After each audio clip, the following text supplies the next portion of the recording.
ಬೆಂಗಳೂರು ನಗರದ ಕಲಾ ವಾತಾವರಣವನ್ನು ಮತ್ತೊಮ್ಮೆ ಕಂಗೊಳಿಸಿದ ಅದ್ದೂರಿ ಸಮಾರಂಭವು reality book of world records ಹಾಗೂ ಕರ್ನಾಟಕ ಯೂತ್ ವೆಲ್ಫೇರ್ ಅಸೋಸಿಯೇಷನ್ ಸಂಯುಕ್ತ ಆಶ್ರಯದಲ್ಲಿ ಸಿಂಫನಿ ಆರ್ಟ್ ಎಫರ್ಟ್ನಲ್ಲಿ ಭವ್ಯವಾಗಿ ನೆರವೇರಿತು. ಈ ವಿಶೇಷ ಕಾರ್ಯಕ್ರಮದಲ್ಲಿ ವಿವಿಧ ಕ್ಷೇತ್ರಗಳಲ್ಲಿ ಸಾಧನೆಗೈದ 6 ಮಂದಿ ಸಾಧಕರಿಗೆ ವಿಶ್ವದಾಖಲೆ ಪ್ರಮಾಣಪತ್ರ ಪ್ರದಾನ ಮಾಡಲಾಯಿತು. ಸಮಾಜಮುಖಿ ಕಾರ್ಯಗಳಲ್ಲಿ ತೊಡಗಿಕೊಂಡು ಸೇವಾ ಮನೋಭಾವದಿಂದ ಜನಮನ ಗೆದ್ದವರಿಗೆ ಸೇವಾ ಯೋಧರತ್ನ ಹಾಗೂ ಪ್ರತಿಭಾ ರತ್ನ ಪ್ರಶಸ್ತಿಗಳನ್ನು ನೀಡಿ ಗೌರವಿಸಲಾಯಿತು. ಈ ಸಂದರ್ಭದಲ್ಲಿ ಡಾಕ್ಟರ್ ಸಿ.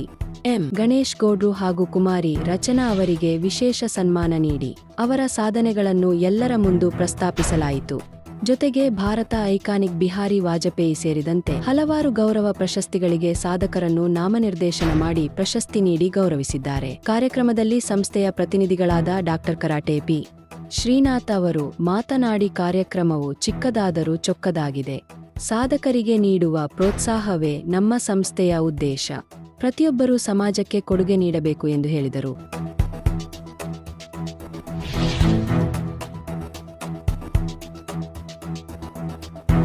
ಸಾಧನೆ ಮಾಡೋರು ಯಾರು ಬೇಕಾದ್ರೂ ಮಾಡ್ಬೋದು. ಆ ಸಾಧನೆಯನ್ನು ಗುರುತಿಸುವಂಥದ್ದು ದೊಡ್ಡ ದೊಡ್ಡ ವ್ಯಕ್ತಿಗಳಲ್ದಿರ ದೊಡ್ಡ ದೊಡ್ಡ ಮನಸ್ಸಿರುವಂತಹ ವ್ಯಕ್ತಿಗಳು ಮಾಡಿದಾಗ ಅದು ಸಾರ್ಥಕತೆ ಆಗುತ್ತೆ ಅಂತ ಹೇಳ್ತಾ, ನಮ್ಮ ರಿಯಾಲಿಟಿ ಬುಕ್ ಆಫ್ ವರ್ಲ್ಡ್ ರೆಕಾರ್ಡಿಂದ ಇವತ್ತು 6 ಜನ ಸಾಧಕರು ವಿಶ್ವ ದಾಖಲೆಯನ್ನು ಪಡೆದಿದ್ದಾರೆ. ಹಾಗೂ ಕರ್ನಾಟಕ ಯೂತ್ ವೆಲ್ಫೇರ್ ಅಸೋಸಿಯೇಷನ್ನಿಂದ ಸೇವಾ ಯೋಧ ರತ್ನ ಹಾಗೂ ಪ್ರತಿಭಾ ರತ್ನ ಡಾಕ್ಟರ್ ಗಣೇಶ್ ಗೌಡ್ರು ಹಾಗೂ ಕುಮಾರಿ ರಚನಾ ತೊಗೊಂಡಿರ್ತಾರೆ. ಹಾಗೆ ಭಾರತ್ ಐಕಾನಿಕ್, ಅಟಲ್ ಬಿಹಾರಿ ವಾಜಪೇಯಿ, ಹೀಗೆ ಹಲವಾರು ಪ್ರಶಸ್ತಿಗಳನ್ನು ನಾವು ದೆಹಲಿಯಿಂದ ತರಿಸ್ಕೊಟ್ಟಿದ್ದೀವಿ. ನನಗೆ ಬಹಳ ಹೆಮ್ಮೆ ಇದೆ. ಚಿಕ್ಕದಾಗಾದ್ರೂ ಚೊಕ್ಕದಾಗಿದೆ. ಎಲ್ಲರ ಸಹಕಾರದಿಂದ ಮಾತ್ರನೇ ಸಾಧ್ಯ ಆಗುತ್ತೆ. ಅದರಲ್ಲೂ ನಿಮ್ಮಂಥ ಮೀಡಿಯಾವರಿದ್ದಾಗ ನಮಗೆ ತುಂಬ ಅನುಕೂಲ ಆಗುತ್ತೆ. ಅಷ್ಟೇ ಸರ್, ನಂಗೆ ತುಂಬ ಖುಷಿ ಇದೆ ಸರ್. ಪ್ರತಿಯೊಂದು ಕ್ಷೇತ್ರದಲ್ಲೂ ಒಂದು 5 ವರ್ಷಗಳ ಕಾಲ ಅವರು ಸೇವೆ ಮಾಡಿರಬೇಕು. ಅಟ್ಲೀಸ್ಟ್ ಒಂದು 500ರಿಂದ 600 ಜನಕ್ಕಾದರೂ ಏನಾದರೂ ಸಹಕಾರ ಆಗಬೇಕು. ನಾವೇನು ದೇಶದಿಂದ ತಗೋತೀವಿ ಅನ್ನೋದಕ್ಕಿಂತ ದೇಶಕ್ಕೆ ನಾವೇನು ಕೊಡ್ತೀವಿ, ನಮ್ಮವ್ರಿಗೆ ನಾವೇನು ಕೊಡ್ತೀವಿ ಅನ್ನೋದು ಬಹಳ ಮುಖ್ಯ ಆಗುತ್ತೆ.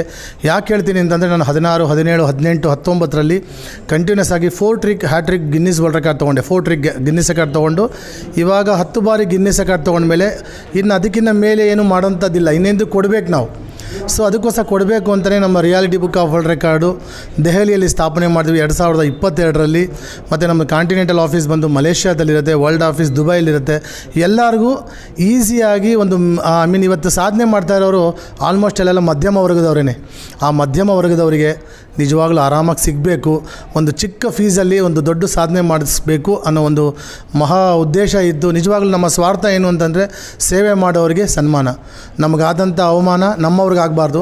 ನಮಗೆ ಸಿಗದೇ ಇರೋಂಥ ಸನ್ಮಾನ ನಮ್ಮವ್ರಿಗೆಲ್ಲರಿಗೂ ಸಿಗಬೇಕು, ಅದು ಕೈಗೆಟುಕುವ ದರದಲ್ಲಿ ಅಂತ ಸರ್. ಏನಿಲ್ಲ ಸರ್, ಇದೇ ರೀತಿ reality book of world record ಹಾಗೂ ವಿಶ್ವ ದಾಖಲೆಗಳನ್ನು ಕೊಡುವಂಥದ್ದಾಗ್ಬೋದು, ಅಥವಾ ಪ್ರಶಸ್ತಿಗಳನ್ನು ಕೊಡುವಂತಾಗ್ಬೋದು, ಅಥವಾ ನಮ್ಮದೇ ಶ್ರೀ ಯಜಮಾನ ಕಂಬೈನ್ಸ್ ಅಂತ ಒಂದು ಚಲನಚಿತ್ರದ ಒಂದು ಹಂಚಿಕೆ ಮತ್ತು ನಿರ್ಮಾಣ ಸಂಸ್ಥೆ ಮಾಡಿ ಇಟ್ಕೊಂಡಿದ್ದೀವಿ.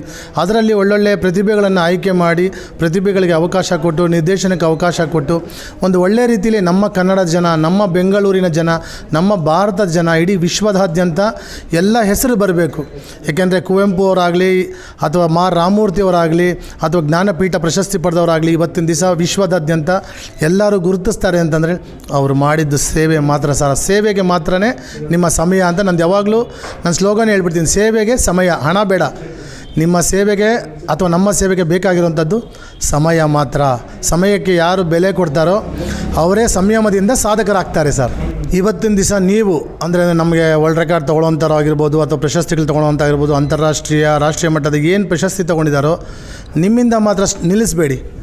ಅದೇ ರೀತಿ ಸಾಧಕರನ್ನು ಬೆಳಕಿಗೆ ತರುವಲ್ಲಿ ನಾನು ಅಂತಲೇ ಎಲ್ಲ ಎಷ್ಟೋ ಜನ ಇದ್ದಾರೆ.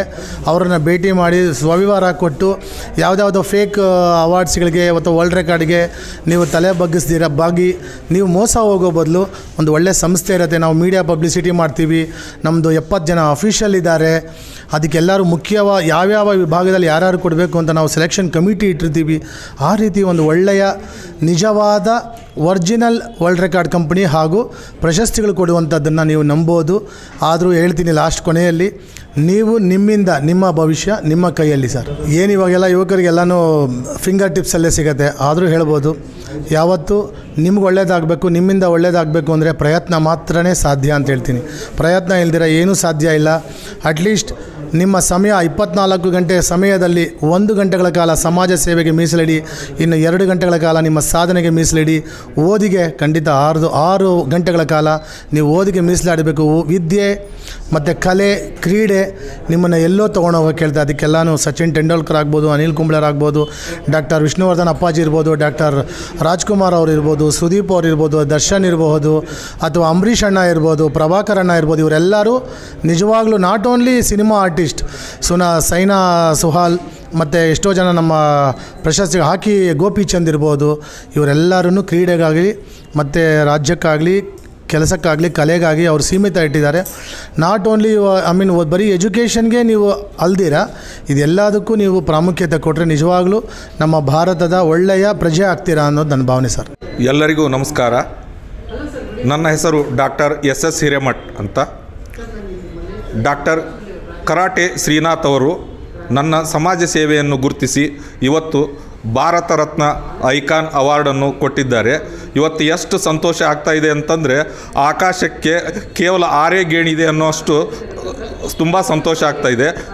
ಇಂಥ ಅವಾರ್ಡ್ ಕೊಟ್ಟಿದ್ದಕ್ಕಾಗಿ ಅವರಿಗೆ ನನ್ನ ಅನಂತ ಧನ್ಯವಾದಗಳು ಸರ್. ನಾನು ವಿವಿಧ ಸಂಘ ಸಂಸ್ಥೆಗಳಿಗೆ ಹೋಗಿ ದಾನ ಧರ್ಮ ಮಾಡ್ತೀನಿ ಮತ್ತು ಅಂಗವಿಕಲರಿಗೆ ಬುದ್ಧಿಮಾಂದ್ಯ ಸ್ಕೂಲ್ಗಳಿಗೆ ಹೋಗಿ ಆ ಮಕ್ಕಳ ಶುಶ್ರೂಷೆಯನ್ನು ನೋಡ್ಕೊಳ್ತಾ ಇದ್ದೀನಿ.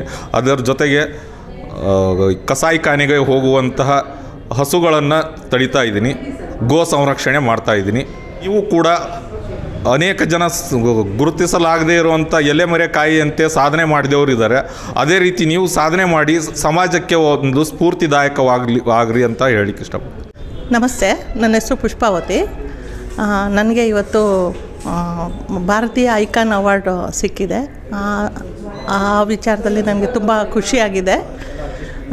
ಈ ಅವಾರ್ಡ್ ಕೊಟ್ಟಂಥ AP ಶ್ರೀನಾಥ್ ಸರ್ ಅವ್ರಿಗೆ ಮತ್ತು ಅವರ ಎಲ್ಲ ಸಿಬ್ಬಂದಿ ವರ್ಗದವ್ರಿಗೂ ಎಲ್ಲರಿಗೂ ನನ್ನ ಧನ್ಯವಾದಗಳನ್ನ ಹೇಳ್ತೀನಿ. ನನ್ನ ಸಮಾಜ ಸೇವೆನ ಮತ್ತು ನನ್ನ ಕಾರ್ಯಕ್ರಮಗಳನ್ನ ಎಲ್ಲ ನೋಡಿ ಅವರು ಭಾಳ ವರ್ಷಗಳಿಂದ ನನ್ನ ಕೆಲಸ ಕಾರ್ಯಗಳನ್ನೆಲ್ಲ ನೋಡಿ ನಾನು ಈ ಅವಾರ್ಡ್ಗೆ ಯೋಗ್ಯಳು ಅಂತ ಹಾರಿಸಿ ನನಗೆ ಈ ಅವಾರ್ಡ್ ಕೊಟ್ಟಿದ್ದಾರೆ. ಅವರಿಗೆ ನನ್ನ ಹೃತ್ಪೂರ್ವಕ ಧನ್ಯವಾದಗಳು.